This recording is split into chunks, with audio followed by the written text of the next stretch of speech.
Well, while the 2024 matrics celebrate their success around the country, there's still many children who don't yet have a place to start primary school or high school.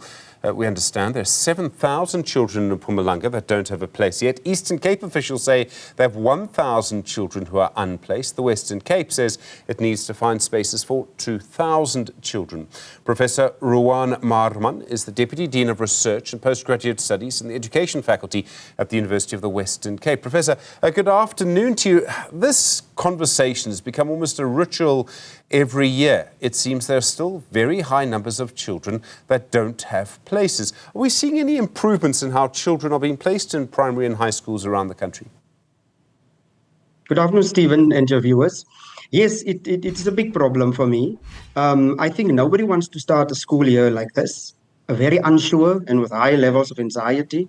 Where am I going? What should be my plans? And I think for the parents in particular, it is a big problem. I can't understand how our provincial departments of education can't get this better and can't get this right. In my view, it's getting worse from year to year. If you have close to 10,000 learners not placed in schools across the country in different provinces, I think it's a crisis. And we just have to do better in terms of our planning for enrollment of students, for learners in schools. It seems the real demand is for schools in major cities, and there might well be a language component as well to this. I mean, should we have bought more schools in these areas years ago? I mean, some areas we've seen develop very strongly and often don't really have schools nearby at all. Yes, Stephen, it points to our lack of planning in South Africa in terms of the basic education system. This is not a new phenomenon. Mind you, it is something that has been building up for the last 20 years or so. We did studies 20 years ago about the demographic challenges of an education system. And it was well published and well communicated and so forth. And now we are all surprised that we are sitting with this problem. I think there's a lack of understanding of how demographics work in general when it relates to the planning for an education system. And I think within that lies the crux of the problem. You have to consider the basic elements of demographics, like the size, the composition, and the changes that takes place. And know that it's all temporal and contextual, you know, and those trends in and around a province will definitely influence your enrollment in the schools. And my view is that we need that interministerial collaborations between the different departments to get this better, and a dedicated team to plan properly in terms of the future, and not only for year on year, but for the next 5 years and the next 10 and the next 15 years. I mean, it's simple for me. I live in a city.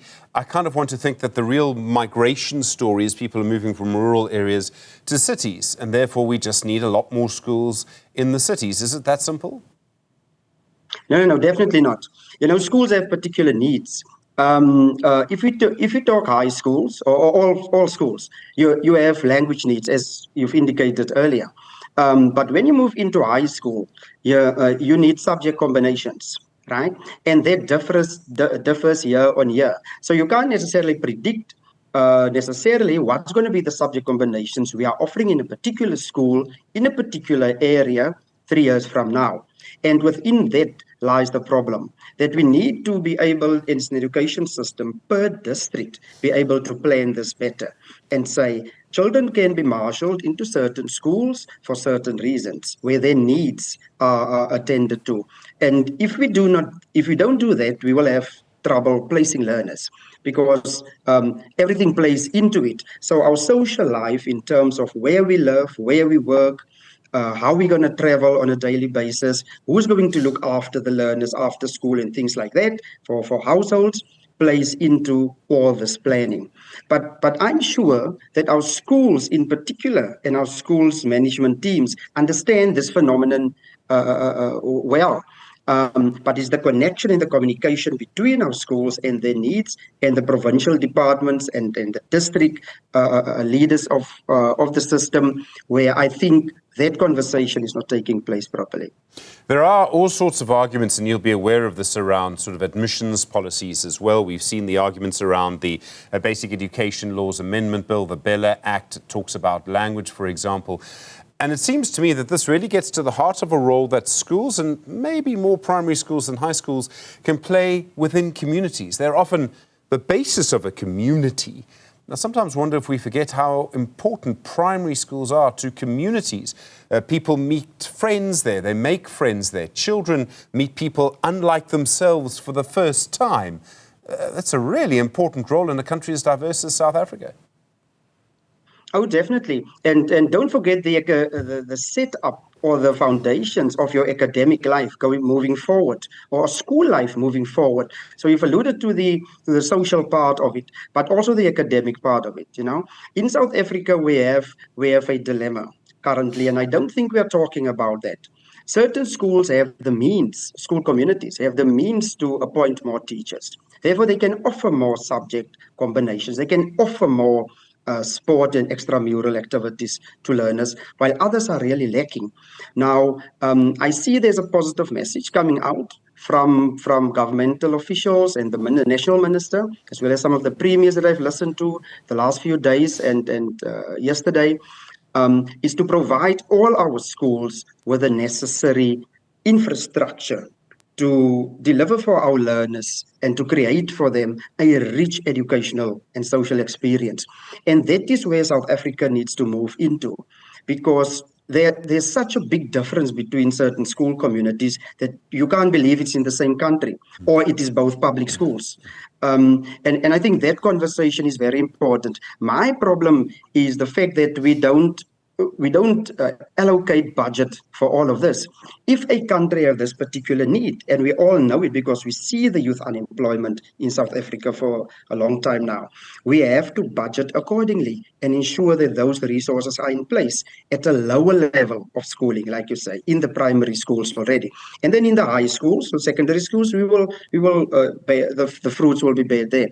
But I think we are still not at the point where we say that a budget must follow educational needs. And we just have to do it and prioritize that as a country. And here we have the nightmare in the Western Cape Province currently, in terms of all the teachers going to lose their contracts.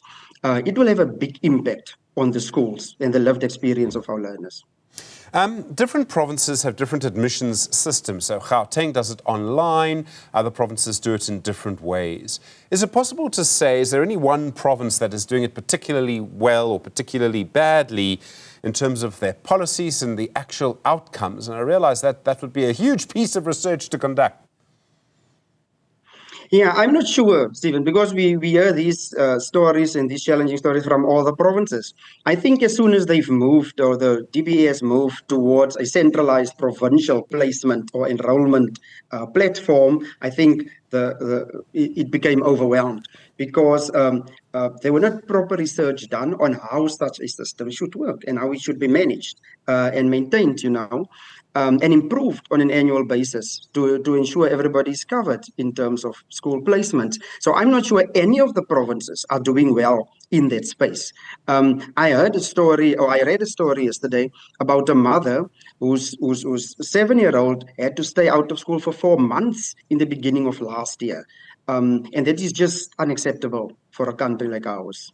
Professor, really do appreciate the time. Thank you so much. Such an important conversation to have. Professor Rouaan Maarman is the Deputy Dean of Research and Postgraduate Studies in the Education Faculty at the University of the Western Cape.